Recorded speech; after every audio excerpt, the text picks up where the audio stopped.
UP सरकार और कुछ मीडिया समूह जिस सोशल ट्रेड और उसके मालिक अनुभव मित्तल पर 37 अरब रुपए की ठगी का आरोप लगाकर उसे नटवर लाल बता रही है, यह हजारों निवेशक की भीड़ उसी का जवाब है। एसोसिएट के पास अगर ऑफिस से फोन जाता है इस चीज को वेरीफाई करने के लिए, तो ये चीज सबको पता है, सबको बताया गया है कि आपकी डिस्ट्रीब्यूटरशिप कैंसिल कर दी जाएगी। ये सबको पता है, सबको पता है। प्लीज सब लोग ऊपर हाथ करके इस चीज को सपोर्ट करें। आप बताएं, ये सबको पता है। आपने आजाद भारत में शायद ऐसा पहली बार हुआ होगा कि किसी कंपनी के पक्ष में निवेशक सड़कों पर उतर आए हों, लेकिन पीड़ित यानी ठगी के कथित शिकार लोग कहीं नजर न आ रहे हों। ऐसे में सवाल उठना लाजमी है कि आखिर ठगी हुई तो किसके साथ। ये पहले इतिहास के अंदर ऐसी कंपनी बनेगी और पहली कंपनी हुई है जिसके इन्वेस्टर उनके साथ खड़े हैं, और हम सब लोग 12 लाख लोग हैं, हम लोग 1 लाख लोग नहीं हैं।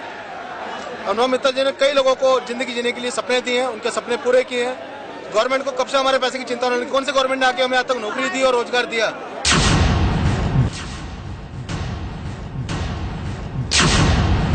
जिन 6.5 लाख निवेशकों के साथ ठगी का दावा पुलिस, एसटीएफ और चंद मीडिया मिलकर कर रही है, वे कहां हैं? दिल्ली के जंतर मंतर पर जमा ये हजारों लोग दावा कर रहे हैं कि सोशल ट्रेड ने उनके साथ ही नहीं बल्कि किसी के साथ ठगी नहीं की। जिन नियमों, शर्तों और वायदों के आधार पर कंपनी से वे जुड़े थे, कंपनी ने हमेशा उसका पालन किया। अनुभव मित्तल की गिरफ्तारी यूपी पुलिस और उत्तर प्रदेश के कुछ राजनेताओं और गुंडों की साजिश है, जिनके आगे झुकने से कंपनी ने इनकार कर दिया था। नई दिल्ली में इन हजारों लोगों की तादाद, तेवर और तर्क देखकर लगता है सोशल ट्रेड पर कार्रवाई कहीं सपा सरकार के लिए सियासी मुसीबत न बन जाए। ये जो सवाल उठा रहे हैं वह सपा सरकार की नींद उड़ा सकते हैं। सवाल नंबर 1, क्या कंपनी ने निवेशकों से ठगी की? यदि हाँ, वे कहां हैं? वे लाखों ठगी के शिकार निवेशक क्यों सामने आकर शिकायत नहीं दे रहे? जो दावा और वादा कंपनी ने निवेशकों के साथ किया वो निभाया, फिर उनके साथ ठगी कैसे हो गई? सवाल नंबर 2, क्या कंपनी फर्जी है? कंपनी सरकार से पूरी तरह से रजिस्टर्ड है, देश की सुरक्षा, संप्रभुता अथवा सम्मान के विरुद्ध कोई काम नहीं कर रही। सभी तरह भुगतान ऑनलाइन कर रही है, जिसमें पैन कार्ड की जरूरत होती है। सब कुछ सरकार की जानकारी में हो रहा था, तो कंपनी फर्जी कैसे हो गई? सवाल नंबर 3, क्या सरकार के साथ ठगी हुई? कंपनी सभी तरह के टैक्स दे रही है, टीडीएस सर्विस टैक्स दे रही है, तो फिर सरकार के साथ ठगी कैसे हो गई? हमने तो एनईएफटी की है, इन्होंने कैश पैसा लिया ही नहीं है। अनुभव जी कहीं पर भी दोषी नहीं है, उन्होंने कोई भी गलत काम नहीं। मैं अनुभव मित्तल के समर्थन में आई हूँ, क्योंकि ये एक घोटाला नहीं है। हमें भी 1.25 साल हो गया इसके साथ काम करते हुए।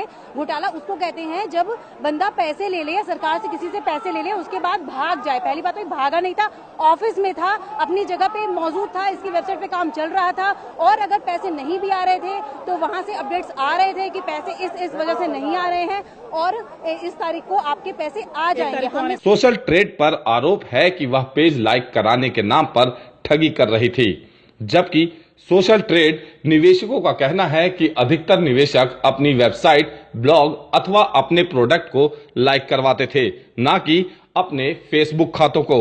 मैं दिल्ली से आया हूँ, मेरी सोशल ट्रेड में आईडी लगाई गई है। मैंने कोई आईडी पैसा कमाने के लिए नहीं लगाई है, मेरा अपना एक ऑनलाइन बिजनेस है, उसको प्रमोट करने के लिए मैंने आईडी लगाई गई है। और उन्होंने हमें ये नहीं कहा था हम आपको पैसा देंगे, उन्होंने ये बोला हम आपकी ये सोशल ट्रेड साइट को ऊपर लेकर आएंगे इसके अंदर। और अनुभव मित्तल ने हमसे कोई गलत नहीं किया। लाख परिवारों को अनुभव मित्तल जी ने रोजगार दिया है और 10 लाख परिवारों को परिवार उसके साथ हैं। इन निवेशकों का कहना है कि यदि कंपनी 1 क्लिक के बदले 5 रुपए निवेशक को दे रही थी तो लाखों लोगों को रोजगार दे रही थी, तो सपा सरकार के पेट में दर्द क्यों हुआ?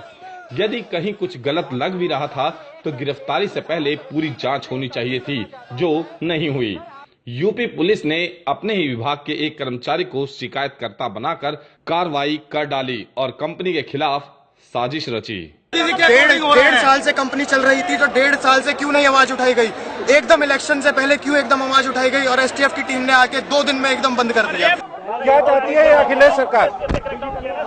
एक तरफ सरकार सब कुछ डिजिटल कर देने का ढोल पीट रही है, तो वहीं डिजिटल माध्यम से सेवाओं अथवा उत्पाद का प्रचार करने वाले कारोबार करने वालों को हतोत्साहित कर रही है।